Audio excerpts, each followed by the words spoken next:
From the Newstalk ZB newsroom, this is Newsfix. In this update, the Prime Minister's given New Zealand's Sail GP team a pep talk ahead of their grand final race in San Francisco on Sunday. Chris Luxon touched down in California last night for the last leg of his US trip. Political editor Jason Walls is there. Yeah, done well. You've done so well, eh? I've watched it right from the beginning, and I've watched you work your way through it. It's been brilliant. Luxon was full of praise for New Zealand's team, telling Peter Burling and Blair Tuke they were doing a kick-ass job. The Prime Minister toured the Sail GP base this morning, meeting with the top sailors as well as the race's co-founder, Russell Coutts.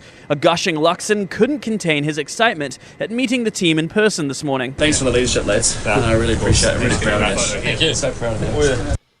An international relations expert says Joe Biden's blunder yesterday with the nails in the coffin for his re-election bid. He mistakenly introduced Ukrainian President Volodymyr Zelensky as Russian President Vladimir Putin at the NATO summit. Jeffrey Miller says the mistakes overshadowed the rest of his appearance that was supposed to inspire confidence. He was able to speak quite eloquently and all talked about a whole range of things. None of that will matter in the end because of that gaffe. It was the one gaffe that he couldn't afford to make, and yet he made it. Israeli forces have pulled back from parts of Gaza overnight after a fierce week-long offensive met with Hamas resistance. Dozens have been left dead and homes and roads destroyed in the Palestinian enclave's biggest urban area. And Wairoa's mayor's assuring the town's locals will still have their voice heard in the flooding review. The government's launched an independent and urgent inquiry following last month's flood, which saw a controversial decision not to open the river mouth sooner. It will run for a month but won't seek public consultation. Mayor Craig Little says people can have their say through an email address he set up. And everything that's been shared with me will be shared with the review team, so I'm confident that they're here to hear. And that's news. I'm Donna Marie Lever.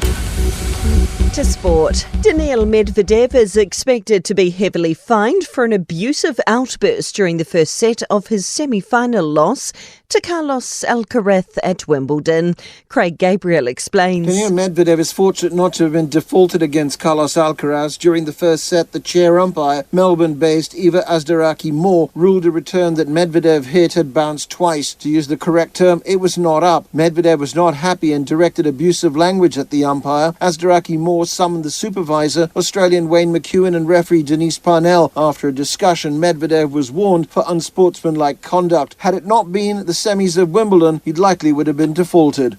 Meanwhile, Kiwi Erin Routliffe and Canadian Gabby Dabrowski are into the women's doubles final. James Anderson's international cricket careers come to an end as England beat the West Indies by an innings and 114 runs in their opening test at Lord's.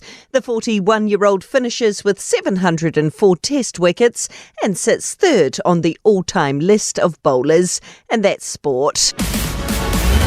For more news, listen to Newstalk ZB live on iHeartRadio.